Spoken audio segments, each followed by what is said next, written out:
Xin chào mọi người từ Thụy Điển nha. Hiện tại mình đang tiếp tục chuyến hành trình đi Bắc Âu của mình. Bây giờ thì mình đang chuẩn bị để rời khỏi khách sạn Scandic Clarovan. Thì Scandic là tên thương hiệu của khách sạn này. Scandic có nghĩa là vùng Bắc Âu đó mọi người. Còn Clarovan là tên của dòng sông mà khách sạn này tọa lạc kế bên á. Đặc biệt là khách sạn này không có lầu. Ok, bây giờ tụi mình sẽ đi tới địa điểm tiếp theo thôi nào. Thì dọc đường thì mình có quay được mấy cái cục trắng trắng ở trên đồng. Thì mình nghĩ đó là những cái bụi rơm á, nhưng mà người ta bọc cái nhựa ở ngoài cho nên là để cho mưa nó không có thấm vào được hay sao, mình đoán vậy nha. Nếu mà bạn nào biết thì có thể bình luận ở bên dưới nha. Sau đó thì chúng ta sẽ dừng chân tại một cái cửa hàng tiện lợi. Bây giờ chúng ta hãy cùng xem là trong cửa hàng tiện lợi ở Thụy Điển nó sẽ khác Việt Nam như thế nào nha. Theo mình thấy thì các mặt hàng nó cũng nhìn khá là khác mọi người. Mình thấy là nó tương đối nhìn nó lành mạnh hơn mọi người, và nó organic hơn. Trang trí cũng rất là bắt mắt, mà mình nhìn vô là mình đã thấy là muốn mua rồi. Đây là một loại sữa chua hạt nè. Còn về giá thì thậm chí nếu mà so với Việt Nam thì nó cũng rất là phải chăng mọi người. Ví dụ như là chai nước ép này nè là 26 đô Thụy Điển, thì nó có nghĩa là khoảng 69.000 Việt Nam.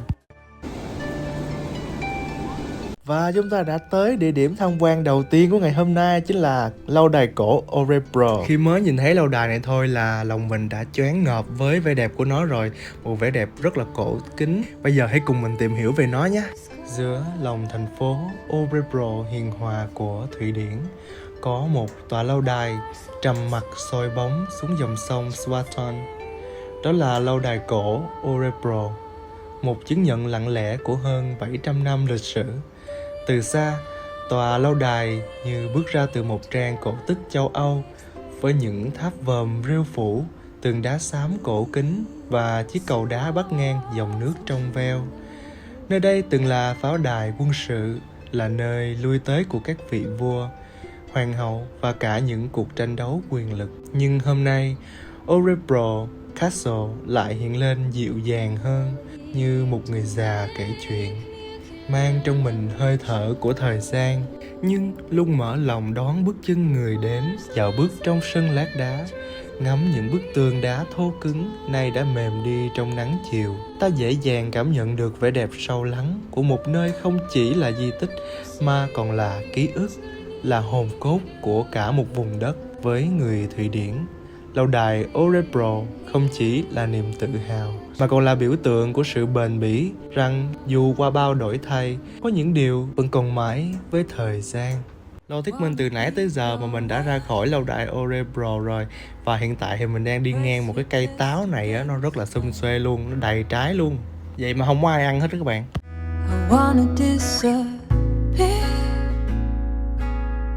Drink pina coladas in the far sunlight. Think I know now what I like. Thành phố này là một thành phố khá là mignon, cho nên là mình có thể di chuyển từ điểm này tới điểm kia bằng xe Căng Hải.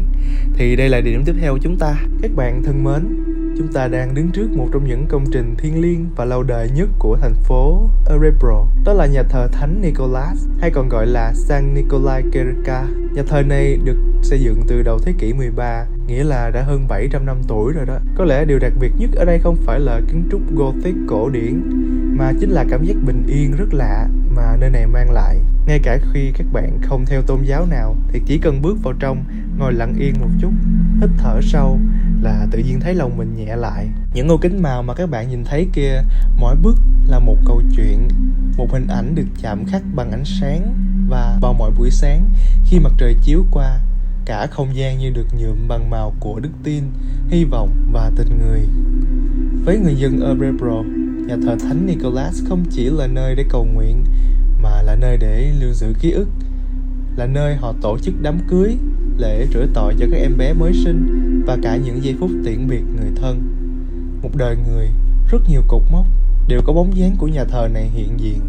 Vậy nên khi mà vào thăm nhà thờ á, thì hãy đừng chỉ nhìn bằng mắt mà hãy nghe bằng trái tim.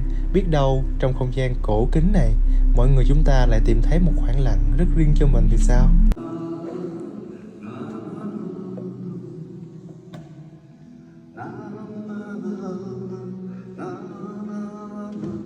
Mình là một người hướng về Phật giáo nhiều hơn, cho nên là những điều mà liên quan tới nhà thờ thì mình không có rành cho lắm. Nhưng mà có một điều mình rất là thích ở nhà thờ này, đó chính là nhà thờ này ủng hộ LGBT, giới tính thứ ba rất là công khai luôn. Mọi người có thể thấy qua các chi tiết của nhà thờ trưng bày, ví dụ như là các chi tiết cầu vồng á.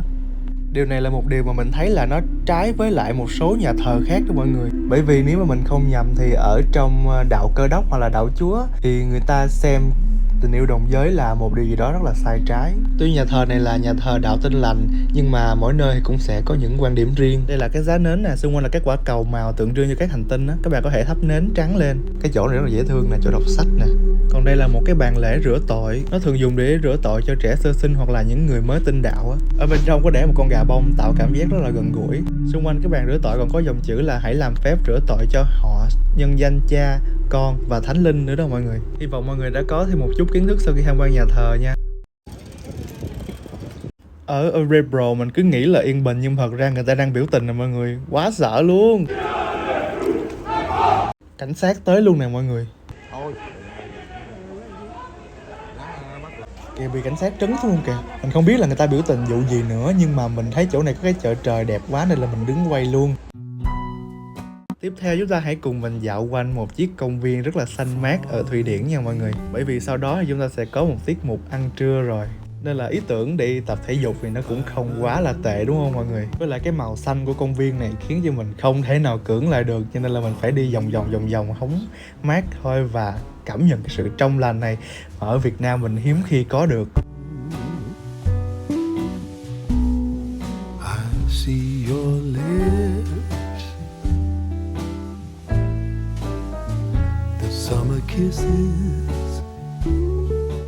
Tuy rằng các bạn chỉ có thể hiện diện phía bên kia màn hình thôi, nhưng mà mình tin rằng các bạn cũng có thể cảm nhận được tại sao mình lại thích cái công viên này tới như vậy. Bởi lẽ nó quá xanh tươi, nó quá mát mẻ, còn những cây lá thì sum xuê. Các bạn thân mến, nếu có một nơi nào đó ở Örebro khiến con tim ta chậm lại, hơi thở nhẹ hơn và nụ cười bỗng dịu hơn, thì đó chính là Stadsparken, công viên trung tâm đầy thi vị của thành phố này. Mỗi mùa trong công viên là một bản tình ca dịu dàng. Xuân đến, hoa anh đào rực rỡ rơi như tuyết hồng phủ lối đi. Hè về, những bãi cỏ xanh mướt vẫy gọi những buổi dã ngoại ấm áp bên gia đình, bạn bè. Thu nhuộm vàng lá, còn đông thì trắng xóa tuyết rơi, khiến từng góc công viên như bước ra từ tranh cổ tích. Nhưng điều khiến Stadsparken trở nên đặc biệt không chỉ là cảnh sắc mà còn là ký ức. Nơi trẻ con cười vang bên sân chơi, người già đọc sách dưới bóng cây và những cặp đôi dắt tay nhau qua cầu gỗ cong cong lặng lẽ. Đây là nơi mà người Örebro sống chậm lại, yêu thương nhau hơn và cảm nhận trọn vẹn hơi thở của thiên nhiên ngay giữa lòng đô thị. Vì vậy, nếu quý vị có chút mệt mỏi sau những ngày khám phá, hãy ghé qua đây.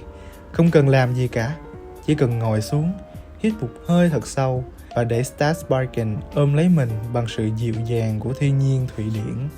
Nãy giờ đúng nghĩa là mình bị lạc lối trong cái công viên rộng 8 hectare đó luôn đó. Xém nữa là quên ăn trưa, ba mình phải gọi kêu mình tới chỗ này á. Ok, thì cái nhà hàng này nó rất là thú vị. Mới đầu nhìn là đã thấy điều đó rồi đúng không ạ? Bữa trưa hôm nay thì sẽ có dạng là buffet, và các món ăn trong đây thì sẽ chuẩn của Bắc Âu luôn đó nha mọi người. Với kiến trúc nhà kính thì sẽ tạo cảm giác gần gũi với thiên nhiên và bảo vệ môi trường nữa. Đây là sơ qua các món ăn của người Bắc Âu nha mọi người. Người Bắc Âu nói chung và người Thụy Điển nói riêng thì chủ yếu là thích ăn các món thịt đỏ nè, salad cũng có, và đặc biệt là các món bơ, các món cheese, phô mai đồ đó rất là nhiều. Nếu để ý sẽ thấy các bức tranh treo trên tường là chụp các loài động vật quý hiếm cần bảo tồn. Và đây là một dĩa đầy ắp đồ ăn của mình đã chọn một miếng thịt lớn và các loại rau củ nữa, nhìn rất ngon miệng. Ngoài ra thì nhà hàng còn có một khuôn viên cây cối thật sự như thế này trong nhà kính luôn đó mọi người. Với lối xây dựng như thế này chúng ta sẽ không sợ nắng mưa hay là trời có tuyết hay là lạnh gì cả. Ở trong đây sẽ là một nhiệt độ ổn định hết. Đó là một ý tưởng khá là hay đó. Ngay cả nhà vệ sinh hay là nhà bếp đều nằm hoàn toàn trong cái căn nhà kính này hết. Mình nghĩ ở đây người ta cũng sẽ trồng một số các loại rau cải để mà tự cung tự cấp cho nhà hàng của mình luôn đó mọi người. Ngoài ra thì còn có các loại hoa rất là đẹp luôn.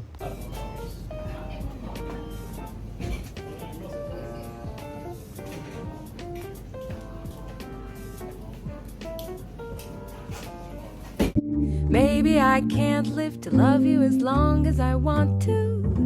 Life isn't long enough, baby, but I can love you as long as I live.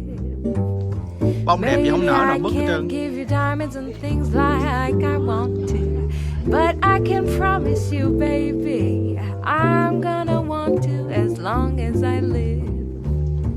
I never cared, but now I'm scared. I won't live long enough. That's why I wear my rubbers when it rains. Eat an apple every day. I see the doctor anyway. What if I... Wow, chúng ta đã gặp lại nhau nữa rồi, nhưng mà không phải là ở Örebro mà là ở Stockholm. Đây là một khu mua sắm sầm uất có thể gọi là nổi tiếng bậc nhất ở Stockholm luôn đó mọi người. Một địa điểm buôn bán ở thủ đô của Thụy Điển như thế này, nhưng mà thật ra giá cả nó không hề kinh khủng thế nào đâu mọi người ơi, nó rất là phải chăng luôn á. Mình thấy là nhân chủng học ở đây rất là đa dạng nha mọi người, mọi sắc tộc đều có ở đây hết luôn á. Điều đó có nghĩa là giá cả ở đây phù hợp với rất nhiều đối tượng khách hàng hay không? Chúng ta hãy cùng len lỏi sâu vào trung tâm mua sắm để biết câu trả lời nhé. Nếu các bạn đang tìm một nơi để đi dạo thư giãn sau một khoảng thời gian di chuyển từ Örebro tới Stockholm khá là dài, thì đừng bỏ qua Stockholm Quality Outlet nha. Gia đình mình đã tậu được một cái vali Samsonite ở đây á. Các bạn nhìn kìa, xe đậu lên hết trơn luôn. Bây giờ mình biết là không chỉ người Việt Nam mới thích săn đồ giảm giá nha. Ở đây còn có các quán cà phê nhỏ xinh nữa.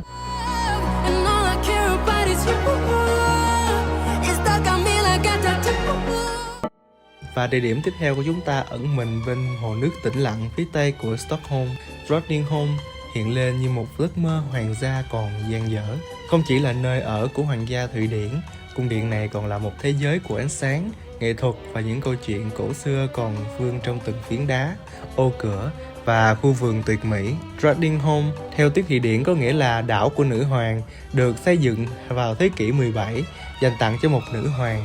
Và cho đến nay thì vẫn mang nét dịu dàng thanh tao như chính tên gọi của nó. Những đại sảnh rộng lớn, mái vòm vàng rực rỡ và nhà hát cổ điển bên trong cung điện như một lời thì thầm kể lại những dạ tiệc xa hoa, những điệu nhảy cổ điển ngày xưa và cả những bí mật hoàng tộc chưa từng được hé lộ. Nhưng điều khiến Drottningholm trở nên đặc biệt không chỉ là vẻ đẹp lộng lẫy của nó mà còn là sự gần gũi thuộc về hoàng gia. Cung điện ấy đã mở cửa đón người dân như một biểu tượng cho sự giao hòa giữa quá khứ và hiện tại. Hiện thời thì hoàng gia Thụy Điển vẫn đang sống trong đây luôn đó mọi người. Khi ngồi trên những bậc thềm đá nghe tiếng gió lùa qua những tán cây cổ thụ, người ta chợt hiểu cung điện này không chỉ lưu giữ lịch sử mà còn giữ lấy giấc mơ đẹp nhất về một Thụy Điển thầm lặng, tinh tế và đầy lòng mến khách. Bị dù cuốn vai hả?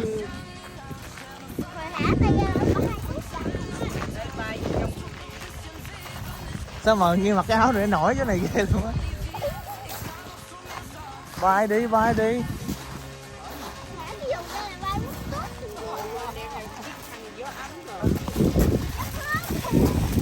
Gió cuốn, nghe bị gió vai, hồi bay vô bụng nước chầm bẹp xuống.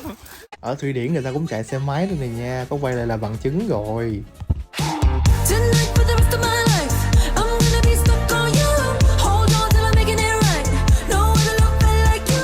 Stockholm được mệnh danh là Venice của phương Bắc bởi thành phố này được xây dựng trên 14 hòn đảo, kết nối bằng hơn 50 cây cầu, nơi hồ Mälaren hòa vào biển Baltic. Không chỉ đẹp như tranh, Stockholm còn ẩn chứa những câu chuyện lịch sử hấp dẫn và đôi khi rùng mình như phim kinh dị. Thành lập vào khoảng thế kỷ 13 bởi Birger Jarl, người muốn xây dựng một pháo đài bảo vệ vùng đất phía đông. Tên Stockholm có thể bắt nguồn từ từ Stock, khúc gỗ, và Holm, hòn đảo nhỏ, liên quan đến truyền thuyết người ta thả một khúc gỗ chứa vàng trôi theo dòng nước và nơi nó dạt vào chính là nơi xây thành phố. Trong suốt thời kỳ Trung Cổ, Stockholm là một trung tâm thương mại sôi động của vùng Baltic. Stockholm cũng là một thành phố của thiết kế tối giản. Quá đẹp. Thành phố sương mù nè.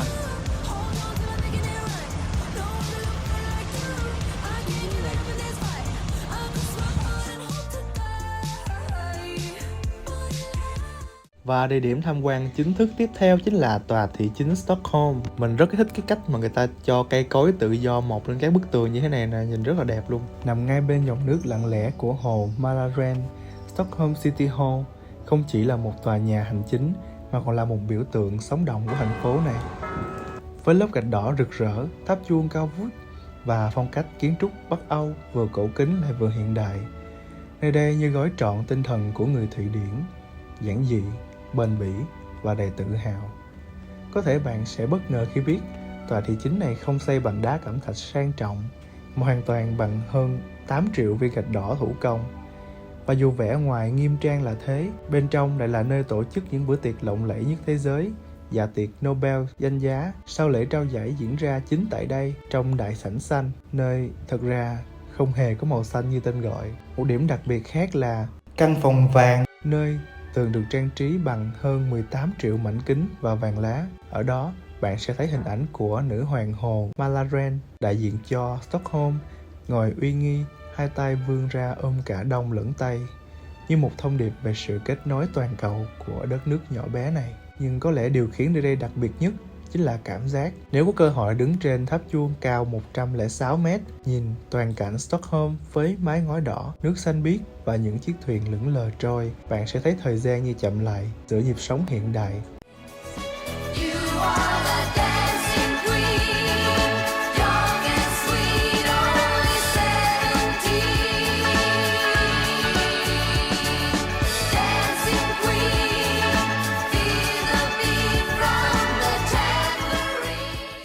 Hiện tại thì mình đã vào sâu trong nội thành của thủ đô Stockholm luôn rồi mọi người. Mọi người có thể thấy là cái khung cảnh ở xung quanh rất là đẹp, kiến trúc của mọi thứ đều rất là đẹp luôn đó mọi người. Bây giờ chúng ta sẽ tiếp tục cuốc bộ để đi tới địa điểm tiếp theo thôi nào.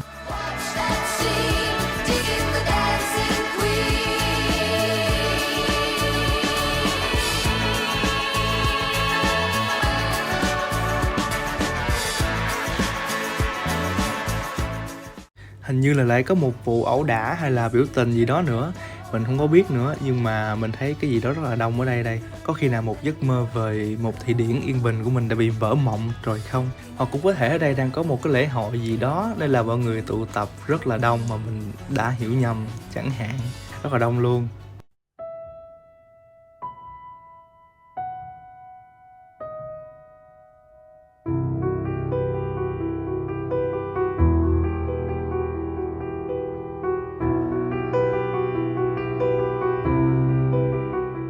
Bây giờ thì chúng ta có thể nghỉ chân và thưởng ngoạn tại công viên vườn Thượng Uyển một chút. Thì cái công viên này nó vốn là vườn cây của hoàng gia Thụy Điển từ thế kỷ 15. Dưới thời vua Gustav đệ Tam á, đây được mở rộng thành vườn Thượng Uyển kiểu Baroque để phục vụ hoàng tộc. Đến thế kỷ thứ 19 thì công viên bắt đầu mở cửa cho công chúng, trở thành biểu tượng cho sự kết nối giữa hoàng tộc và người dân. Trong vườn có các vị vua như Carol đệ Bát và Carol đệ Thất, cùng nhiều sự kiện mang dấu ấn hoàng gia vẫn diễn ra tại đây. Ngày nay thì vườn Thượng Uyển không chỉ là điểm đến yêu thích giữa lòng Stockholm mà còn là một phần di sản sống của hoàng gia Thụy Điển. Sau một buổi hòa nhạc là người ở Thụy Điển cũng xả rác như mình thôi. Đây là một thực trạng không phải ở Việt Nam mới có. Hôm nay mình đã được tận mắt chứng kiến thực hư như thế nào.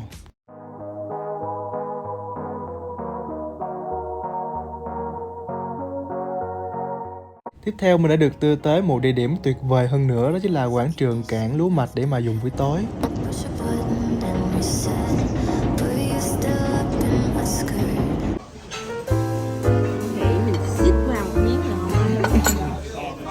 Thì mình cũng không nhớ rõ là nhà hàng này tên gì, nhưng mà đây là một bữa ăn toàn là món Á thôi. Có thể nhà hàng này chính là nhà hàng Formosa á mọi người. Người ta đang cố gắng để làm các món ăn để cho nó giống món Việt Nam hết mức có thể, nhưng mà thật ra nó cũng chưa giống được lắm đâu. Cái gia vị á, và cái cách chế biến nó vẫn còn khá là Trung Quốc á. Ví dụ như là một số món nó sẽ có rất là nhiều tiêu nồng và nó mặn hơn món Việt Nam á. Nhưng mà chung quy lại thì các món này người ta cũng đã rất là cố gắng rồi, nên là mình cũng có thể ăn để mà đỡ nhớ Việt Nam. Bây giờ thì mình mời cả nhà ăn nha. Chúc mọi người ăn ngon miệng.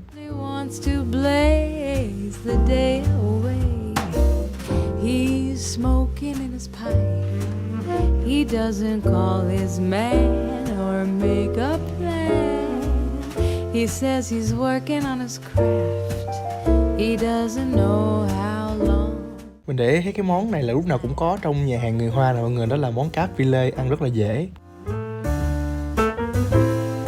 Hello, mình đã tới một cái khách sạn khác rồi. khách sạn này thì nó cũng chung cũng không có gì để review, tại vì nó cũng khá là giống, nó cũng nhỏ xinh không, cái chút chiếu gì này thôi. Thiết kế thì khá là hiện đại hơn cái trước, tại cái trước là kiểu ở đồng quê, còn cái này là ở Stockholm là thủ đô rồi, nên là nó sẽ khác xíu, nhưng mà nó cũng nhanh chiếu rồi các bạn. Ở đây người ta rất là tiết kiệm. Còn cái này thì cửa sổ này rất là thú vị nha. Khi mà mình dỡ cái này lên thì mình có thể nhìn qua bên kia, chính là cái hành lang đó mọi người. Mình chưa bao giờ đến một cái khách sạn nào mà nó có hai cái cửa sổ như thế này, một cái cửa sổ bên đây và một cái bên hông luôn, rất là lạ.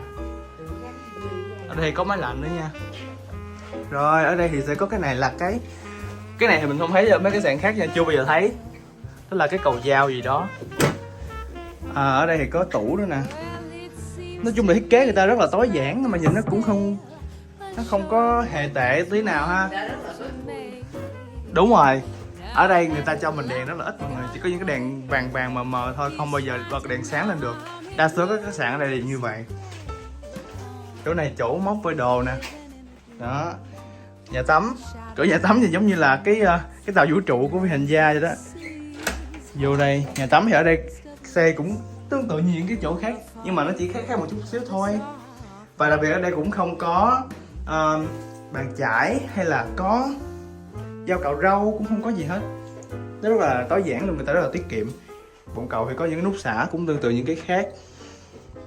Đây, chỗ này có cái bọc nữa, không biết cái làm gì nữa, chắc là bọc rác. Khăn nè, nhà tắm. Cái nhà tắm này rất là đẹp nha các bạn. Mình thấy nó dùng cái gạch này nè cho cái chỗ này rất là đẹp, rất là sang trọng luôn. Rồi vậy là đã hết rồi. Cái sạn mình thì cái phòng này rất là nhỏ xíu, thì đa số phòng nào cũng vậy, tại vì mình đã lên thử phòng ba mẹ của mình rồi, cũng chút xíu à. Nhỏ hơn gì? Nhỏ sao? Nhỏ hơn gì? Nhỏ xíu rồi, à. với cái lỗ ghen gì đó. Nhưng mà nó rất là dễ thương. Mình đang thử tivi nha các bạn. Tivi thì cũng nhỏ xíu thôi, đó, rất là phù hợp. Rồi ở đây thì có một cái ghế ngồi này mình rất là thích luôn các bạn. Cái ghế này nhìn rất là chill, và khi mình ngồi xuống thì cái bên mình nó sẽ có những cái hộc như thế này, nó chính là cái chỗ để sách. Thì chúng ta chỉ cần lấy sách xuống và đọc thôi. Báo rất là báo luôn. Cái này cũng có cái quạt y chang bên kia. Ở đây người ta xài có cái quạt à. Đèn này cũng rất là hiện đại, theo phong cách modernize. Mà đứt bóng rồi. Ủa gì hả? Đúng. Cái đèn này đứt bóng rồi. để trang trí thôi. Vậy là cái cuộc review phòng khách sạn của mình cũng đã tạo ra một cái điểm để mà kết thúc video này rồi. Các bạn có thể nhấn nút thích, bình luận, chia sẻ cũng như là nhấn nút đăng ký màu đỏ bên phía góc dưới bên phải màn hình để ủng hộ mình nha mọi người. Còn bây giờ thì bye bye. Mình xin được gặp lại mọi người ở những video sau nha. Còn đây là phần hình ảnh lưu niệm của chặng này, các bạn có thể ở lại để mà xem nha.